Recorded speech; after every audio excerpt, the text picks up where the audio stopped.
Well, hello there. Do hope you're all well, and I hope you all had a wonderful weekend. I know I did.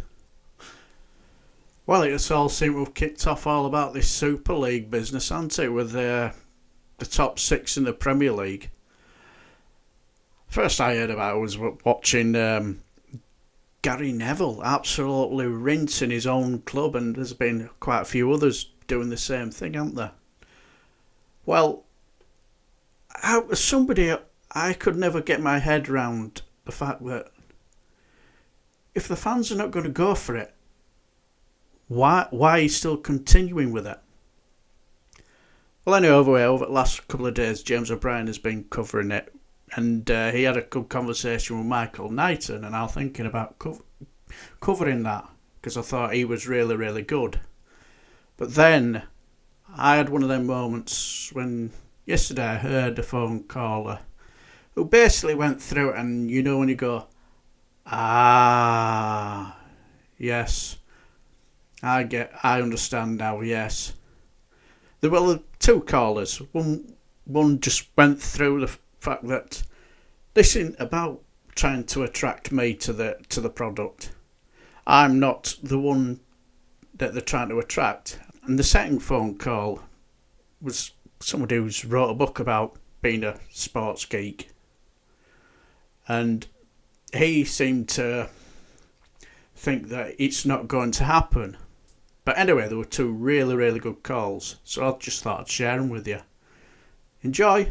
10:51 is the time, and you're listening to James O'Brien on LBC. Quick, I don't know, it's a correction, a clarification, I think, thanks to Paul Jarvis. The NFL, I didn't know this. I don't know anything about the NFL, except what I was taught 30 years ago by a lad at school called Rory, who was obsessed with the Miami Dolphins and Dan Marino. This is a really good idea, actually. You've got the wrong end of the stick with the NFL. The worst team from the previous year gets the first pick of the best new youth players the following year. So no one team is put ahead of the integrity of the league. The beauty of the NFL is it's about presentation and entertainment. I didn't know that. Of course it is. It's why they talk about the draft, right? It's a really, really big deal. But hey, you know, there are gaps in my knowledge and understanding. You could be forgiven for coming away from this programme thinking that there aren't, but trust me, there are. That's what my new book's about. Lewis is in Ealing. Lewis, what would you like to say? Good morning, James. Hello. Happy Double Standards Day. Thank you very much. The same to you. Thank you. So I'm coming at it at a slightly different angle. I think the reason why, like, we've seen the government and even Boris Johnson speak out against it is because the Premiership is a great example of British soft power. Yes. So we have, like, the royal family, we have our universities, and the Premiership is one of the very few things that we export worldwide, which everyone views positively. You can talk to, you see Manchester United shirts in Africa and Asia, or, Leicester shirts all over. Where did we go? Exactly. We went somewhere recently, and Leicester shirts were everywhere. Was it Bangkok Airport? Because I went there a few years ago, and there was King Power everywhere. No, well, I don't think it was. Do you know? I can't remember because of lockdown. I can't even remember whether I've been on holiday in my life or whether I just dreamt it. But anyway, yeah, that's the point. It is an international currency. Yeah, and if these teams leave to form a European Super League, like, effectively we lose that control as a nation, because then it becomes part of a sort of supranational thing. And I think you would largely see... I don't know if you're going to see a dilution of the division between the nationality of the club. So Arsenal, United, City... No. The people I've heard... The British League. Do you think so? Oh, I see. Okay. I know it's not the British League because it's the English League with a couple of... So in which case Leicester was a good example, because if you're not playing in a stone cold best league in the world, then you lose cachet and you lose clout. You might still have the six biggest teams in the world, or six of the biggest teams in the world, but the league itself, the Premier League, which is an avowedly British institution and creation, that loses clout. Exactly. Yeah, I hadn't thought of that. And also, because if you look at the economics of football, you see all these travel packages for people to travel to games. I've seen them for Barcelona and Real Madrid. And that's what they want in the stadiums. They want it filled with tourists, because you go to the shop. If you've been to Tottenham's new stadium recently, they've got a ginormous shop. And, a season ticket holder doesn't. A season ticket holder goes to a pub nearby, knows the quickest route in and out, as it were, goes to the game, watches the game, leaves.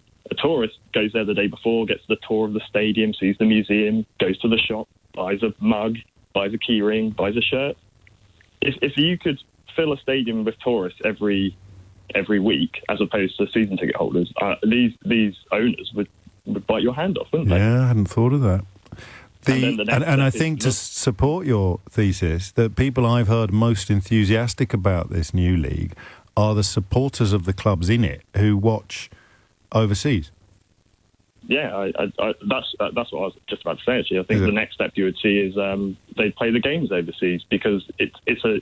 Well, we've had NFL games here, haven't we? Because Yeah, you're going to make more money from what you've just described on the merchandise and the people turning up and spending a ton of money because they're only going to watch one NFL game every 2 or 3 years, as opposed to the people who turn up every other week and just buy a beer and a hot dog. Yep. Oh gosh, That's yeah. my view. So, you know where this goes next. Is it going to happen? What do you reckon? So, I'm a big football fan from international football as well. Yes. And the example I would use, and I've been discussing with my friends, is Brazilian football. Now, I don't know if you know much about Brazilian No, league football. I don't. So up until the 1960s, 70s, it's 1970, I think, they didn't have a national league. They have all their state leagues. Yes. Because Brazil's such a massive country, Yes. travelling home and away in Brazil would be a nightmare Yeah. for fans. Yeah, it'd be like an international still- for us. So you have your major states, and you had so the major states are obviously Rio and Sao Paulo, but you've also got Rio Alegre, and so you've got some major teams. They have a Big 12, funnily enough, Okay. and all the state leagues, the winners used to go into a cup competition, and then that would be the So that's like a It's the Champions champion. League. yeah. And then gradually in the 1970s, they established a big national league system. Now, Right. this does have relegation and on all that, but I think sometimes when you look at it, it's a very similar microcosm of what Europe is. Lots Okay. of national state championships, as it were. Yes. That eventually just becomes a big league because the big teams, the Big 12, wanted it. So, if I've understood you correctly, like me, there's an air of inevitability about this plan, but not necessarily a conviction that it's going to happen this year. Yeah, I don't know, to be There's honest. so much money swilling around that ultimately the people with it are probably going to be able to do what they want, and that's why I'm so fascinated by the political climate we've created in this country in particular, which is the forelock tuggers and the cap doffers of Britain having been convinced over 30 years that it's perfectly correct to let the richest people do whatever the hell they want and everyone else can go whistle. This is just a temporary aberration in that ideological coup. Yeah, but then it's not patriotic, is it? No, it hasn't. We'll get some flags involved. Then everything changes. 10:57 is the time. Rob is in Camden. Rob, what do you reckon? Hello, James. No, I think this league's not going to happen, and Go on. I'll explain why. Well, gets a bit technical, but they want 20 teams, 15 of which are supposed to be founders. Yes. But the problem is PSG, Dortmund, and Bayern Munich, basically Germany and France, like everything in Europe, it rests on Germany and France. Germany and France, they aren't taking part. No. And that is going to be a big problem, because if you think about what they're trying to sell the 20 teams into 2 leagues of 10. Therefore, each team gets home and away matches. That's 18 matches a season. Now, if I'm selling rights to round the world, broadcast rights of, PSG versus Real Madrid, people are going to want to watch that. If I'm selling some clubs that aren't quite as big a deal, then you've got a problem. And the question is, what clubs are they going to get in after the 12 that they've got so far? If you can't get PSG, if you basically can't get anyone from France and Germany, who's next? If you look at the numbers... But won't they come from Spain, Italy and England? Yes, but the point Right. is, who are the next clubs? And no offence to... And I don't want to get loads of kind of grief from, say, Wolves fans or West Ham fans, but West Ham and Wolves, who are kind of next in line in terms of the size of club... West Ham versus Real Madrid is not going to shift They're a not- bunch of tickets in Dubai. And also, it's not just against Real Madrid, it's going to be Against each other. Wolves against Valencia Yeah, or okay. do you know what I mean? And I just don't think they're going to get them in. So then they've got to go to other leagues. So either you say, right, we'll go for clubs that are slightly less profitable but have a really good reputation, like Ajax and Porto. They've done really well in Europe over the years. Yeah, they have. But they don't have the financial plan. Also, then you've got the problem of going, well, we're going to hoover up from these other leagues where you've got the more legal chance. This is going to go to... I spoke to a lawyer yesterday he was just rubbing his hands with glee. This is going to be this is going to go competition to law, courts. all sorts. Oh, it's amazing. He's already lined up. He's just loving it. It's so exciting for the lawyers.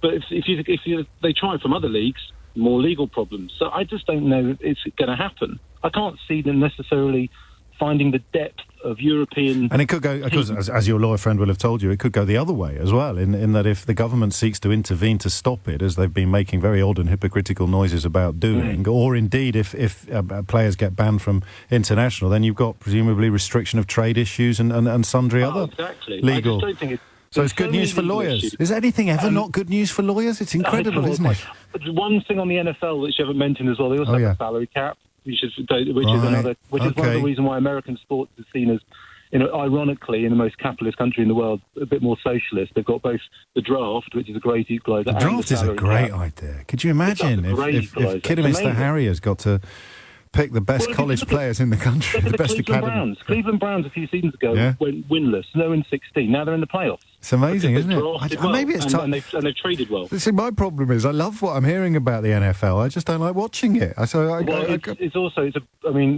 got. The physical stuff that happens to the brain is not. You don't want to listen to that. Even with the armour. The helmets make it worse, ironically, in some ways, because people. What do you do, Rob? You say you don't sound like an amateur contributor to this conversation. You've even been speaking to lawyers. No, I am an author. I've published a book on sport, but it's not. That was a while ago. See, my antennae are twitching. What was the book called?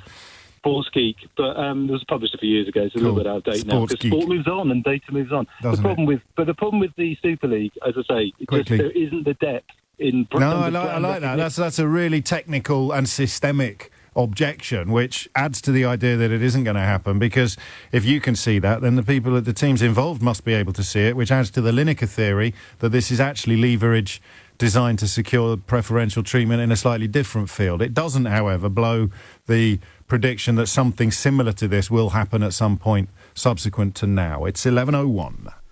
Now, the reason why I liked the first call was the fact he just basically explained to me, my wife, before pandemic, Bradford City playing at home, we'd get up in the morning, we'd have his ritual bacon sandwich, get ourselves ready, and get a taxi into Bradford, have a couple of beers with his friends, rock up to the ground about a minute before the game, watch the game, then disappear out the door, win, lose, always booze, nearest boozer, out in the town centre, and absolutely just enjoy the night.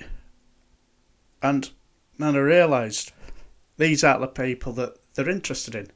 They want people to turn up at the shops, at the museums. And it never dawned on me. Why has Chelsea got hotels and other clubs got hotels? And when he explained it, I went, yes. So this clearly isn't to attract me. And also I think it's more to do with attracting viewers from around the world to make as much money as they possibly can. And it was just brilliant. And the second guy, he was just knew what he was talking about. Now, whether he's right or wrong, who knows? And he's probably right. It's probably going to happen sometime in the future, isn't it? Because they're not going to go away, are they? But anyway, I just found both calls fascinating. But anyway, what do you guys think? I shall leave the video here. And until the next time, I shall bid you farewell. Take care.